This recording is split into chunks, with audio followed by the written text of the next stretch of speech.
I consider us to be in a Super Bowl window. So, yes, he has to perform better, but by no means am I, throwing Jared Goff out. Yes, he does need to play better. I think we all know that. He knows that.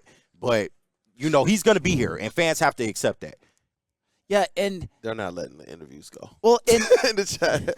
That's fine, man. Shelly, it's ignorant to sit up here and say a 2-hour interview cost the Lions a football game. She said, but they have 4 interviews each. That's a lot of prep too. That's Shelby Rice in the chat. I understand that, but they spend weeks on these. They had 2 weeks to game plan.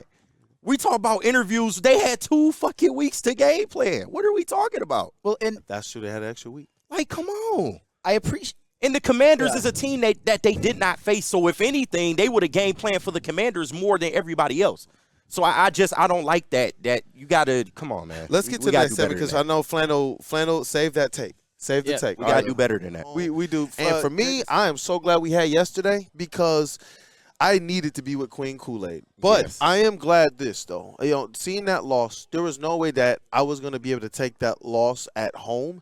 Being with the crew, being with Woodward Sports – being with the fam, it made it a whole lot easy. Being right in the city, being in Gillies, we were there to 2 a.m. or something, Stick? Yeah. That to me is what matters. Because before you give that take, I just want to say shout out to people because Woodward Sports saw growth through this.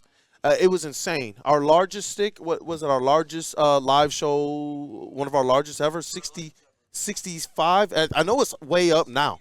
It was 68,000 at the time at the close of the show live.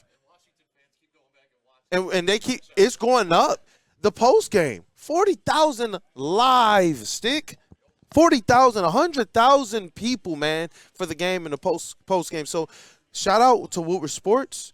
Shout out to everybody that's doing a lot of work that made this go because it is the end of the Lions season. Shout out to the Commanders fans and all the Rivals fans that's been here because everything went up from the follows to the content that we're putting up to the content that we're doing right now. But people are still stuck on this interviews thing, but you know what? Maybe we'll revisit that because I know, Flannel, you got to take on Jared Goff. No, I mean, I was just going to say that I'm glad you mentioned what you mentioned about KG, about Jared Goff is going to be here because I think sometimes, although I'm not seeing it as bad today because, you lose in a divisional round playoff game. Things are different. If you say anything about Jared Goff, if I say that he choked, which I believe is factual, it's like, oh, so you want him gone? No.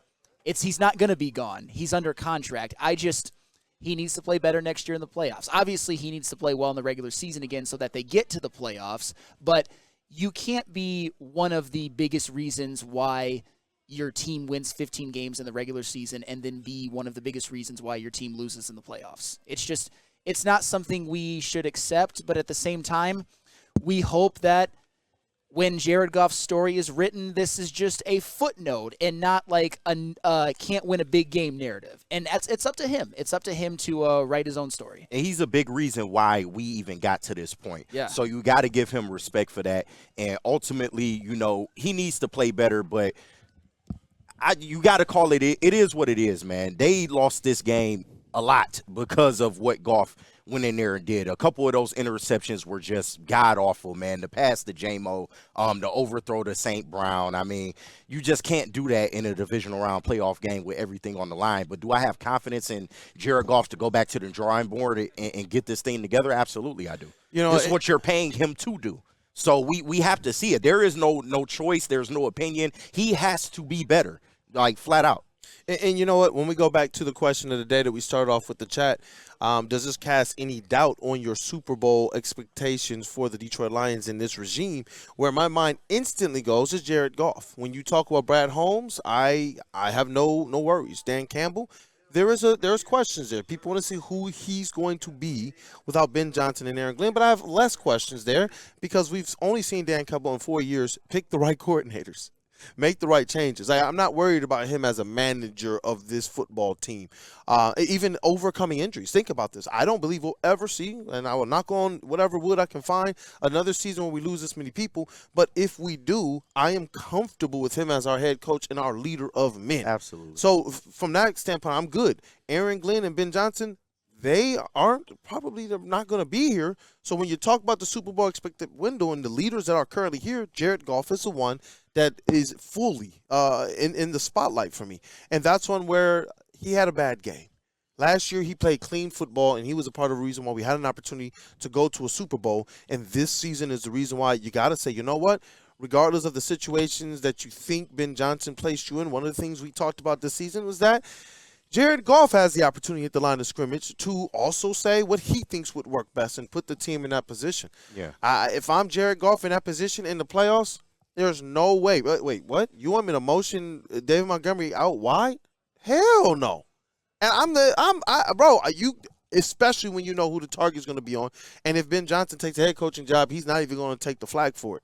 So if I'm Jared Goff and you talk about MVP conversations and the things that they talk about, he has the decisions to go up there and people ask him about the kill. That's where in those moments I expect Jared Goff to go and do what works. And in those moments, it just was like, goodness gracious. And when you couple that with the turnovers, they were back-breaking, and there were turnovers where it was just like, bro, Sam still was right there. Like, why? Yeah. I don't know, man. It's bad decisions, but it's not like he didn't make good plays either. And going into next year, it is absolutely going to be imperative on him to even raise his level of play from what we saw this year, because the narrative, y'all know what the narrative is going to be, especially if Ben Johnson leaves. Oh, Ben Johnson made Jared Goff. Oh, Jared Goff can't do it without an amazing offensive coordinator and all these weapons. So for Jared Goff, you have to go out there and you have to elevate, bro. Like, the Lions, they absolutely need you. You are the leader of this offense, and you are going to be the person that we are going to be relying on for the next 2 to 3 years. So I would just urge him, and I'm sure he knows this, but he has to elevate even more than what we saw this year in the regular season and especially in the playoffs. Yeah, and that's where I'm at. My faith in terms of who Jared Goff can be as a quarterback, that's not necessarily shaking. You got bad games. You have bad days. That game last night reminded me of kind of the sputtering of some of the offensive woes that they had at the beginning of the season, where timing just seemed to be off, where Jared Goff in the pocket just seemed to be a little bit more rattled or a little less poised than we're used to seeing. And that's what we were talking about to start the season. Oh, he got the bag, and now look at him. And then when week 5 hit, everyone was like, whoa, look at this offense go. And that's where, you know what, I'm just like, goodness gracious. There's so many things they could have done differently, and that's kind of the takeaway you get from Jared Goff at the podium.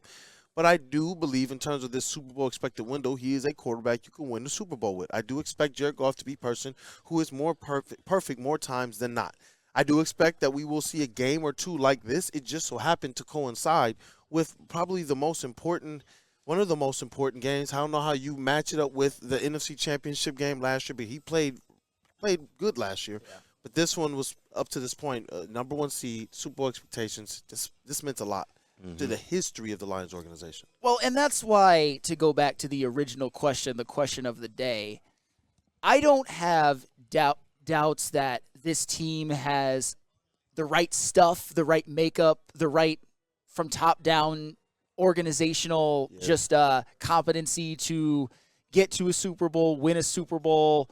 Hell, you know what? I'm just going to say get to a Super Bowl and win a Super Bowl. However, the one thing that concerns me is I think this season is a prime example of sometimes things just happen. I'm going to use this phrase that I've used a couple of times. The Lions got boned by the injury gods. It's not something that's typical of a team. It's something that they got worse than pretty much anybody in the NFL. I believe, and this isn't making excuses, this is me just like giving reasons, and who cares about ifs, but I'm just going to make this statement. I think that if Aiden Hutchinson, Carlton Davis, and Ali McNeil were healthy, that the Lions win the Super Bowl.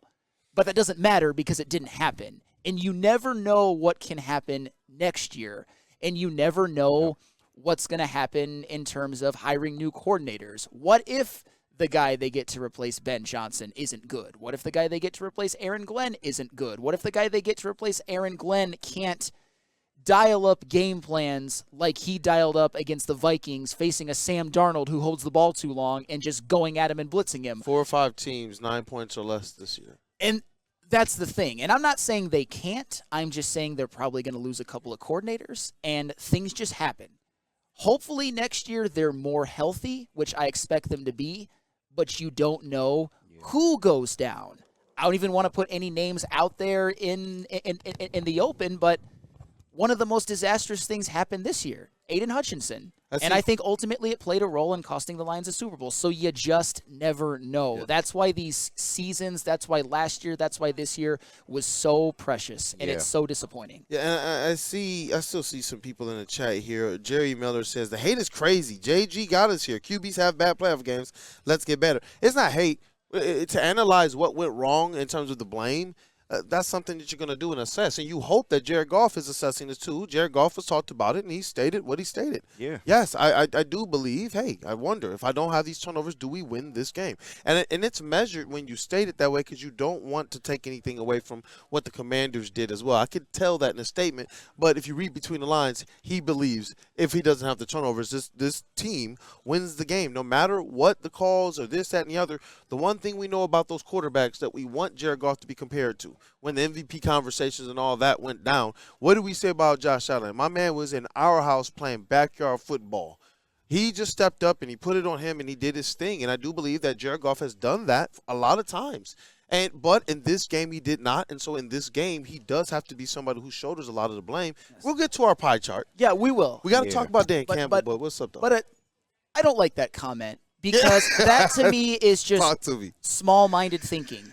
We talk about Jared Goff as, and I'm sure you were one of those people who talked about him as an MVP candidate. People got mad at me in this here chat for putting him 2 or 3 and not putting him 1.